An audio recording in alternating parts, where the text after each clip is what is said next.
महाराज जी को सत्संग, कव्वाली, गजलों से बेहद प्रेम था। हाथ में एक मामूली सा डिब्बा भी आ जाता तो महाराज जी संगीत का वो समा बांधते कि लोगों का दिल झूम उठता था। महाराज जी ने स्वयं भी बहुत ही सुंदर और मधुर गीत, शेर, कव्वालियां आदि की रचना की है। देश प्रेम, मानव कल्याण तथा धर्म निरपेक्षता पर महाराज जी का शेर है।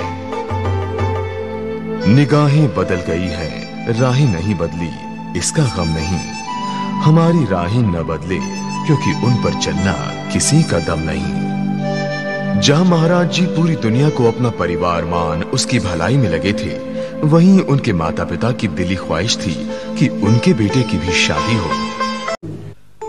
मातृ देवो भव, पितृ देवो भव की परंपरा का पालन करते हुए महाराज जी का विवाह कपूरथला में एक पटवारी परिवार से तय हुआ। 4 मार्च 1976 को पटवारी परिवार की कन्या उषा जी से विवाह कर महाराज जी ने जात पात के बंधनों को तोड़ा और नारी समाज का मान बढ़ाया। इस तरह एक नई परंपरा की शुरुआत महाराज जी ने की।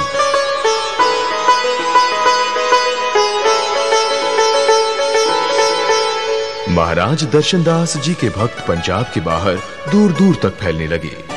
दिल्ली, आगरा, मेरठ, हापुड़, गाजियाबाद, पानीपत, फरीदाबाद, रोहतक आदि कई स्थानों पर जोर शोर से सत्संग होने लगे। पंजाब के बाहर एक डेरा बनाने का ईश्वरीय संकेत महाराज जी को आया। दास गुप्ता के पुत्र अशोक गुप्ता नाम के युवक ने महाराज जी का सत्संग सुना और महाराज जी से प्रभावित होकर लोनी डेरे के लिए जगह की पेशकश की। ये जमीन पर सिर्फ बबूल एवं कटीली झाड़ियां ही उगती थी। ये जमीन बंजर एवं पथरीली थी। इस धरती को नागों की धरती भी कहा जाता। 30 जून 1977 को लोनी में नए डेरे के निर्माण कार्य का शुभारंभ हुआ।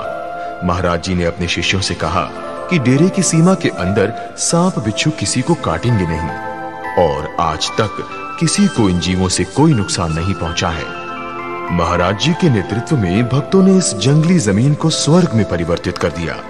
देखते ही देखते लोनी डेरा खड़ा हो गया। लोनी डेरे के निर्माण के दौरान महाराज जी अपने शिष्यों के साथ स्वयं श्रमदान करते एवं रात्रि के समय सत्संग चलता। दूर दूर से लोग महाराज जी की ख्याति सुनकर अपना दुख दूर करने आते और महाराज जी उनकी सेवा कर सारे कष्ट दूर करते। जीवन से निराश लोगों को भी महाराज जी की संगत में आकर फिर से जीने की तमन्ना जाग उठती थी। महाराज जी की समाज सेवी भावना और लोकप्रियता से आकर्षित होकर एक income tax officer Harcharan Singh Sahni को उनके परिवार वाले महाराज जी के पास लाए। हरचरण सिंह जी को लाइलाज कैंसर था और डॉक्टरों ने उन्हें जवाब दे दिया था। हरचरण सिंह जी का पूरा शरीर पस से भर गया था, जिसकी बदबू कोई भी सहन नहीं कर सकता था। महाराज जी ने स्वयं उनकी सेवा की और उन्हें एक नया जीवन दिया। साहनी जी महाराज जी के पर्सनल सेक्रेटरी के रूप में डेरे के स्थायी सदस्य बन गए। कुछ अंतराल बाद महाराज जी ने अपने समाज सेवी कार्य को आगे बढ़ाने हेतु हरचरण सिंह जी को बाबा का दर्जा देकर मेरठ डेरे का नेतृत्व सौंप दिया। एक बार कपूरथला यात्रा के दौरान महाराज जी के पास एक महिला आई जिसका बेटा नशे की आदत का शिकार था। उसने महाराज जी से प्रार्थना की कि वे उसके बेटे की नशे की आदत से छुटकारा दिलाएं। महाराज जी ने न सिर्फ लड़के की नशे की लत छुड़ाई, बल्कि उसे अपने साथ रख उसे अपने संदेशों से अवगत करा, सच्चाई और समाज सेवा के कार्य करने को प्रेरित किया और बाद में उनका नाम दास सुंदर बाबा पड़ा। लोग ही नहीं थे जो डेरे में खींचे चले आ रहे थे, महाराज जी की सेवा में गाड़ी भी आ गई। ऐसा प्रतीत होता था जैसे श्री राम अपने पुष्पक विमान में बैठे हों। ये गाड़ी महाराज जी की बड़ी प्रिय थी। महाराज जी में अनदेखे को देखने की अद्भुत शक्ति थी। सुना था कि लिफाफा देखकर मजमून जान लेते हैं, लेकिन महाराज जी ने तो इस कथनी को सच में बदल। संसार में बहुत से लोग संपन्न एवं धनी तो बन जाते हैं, पर जब कोई शारीरिक लाइलाज बीमारी हो जाए तो मन बड़ा विरक्त और अशांत हो जाता है। ऐसी ही स्थिति से गुजर रही थी इंग्लैंड की भामरा परिवार की एक लड़की।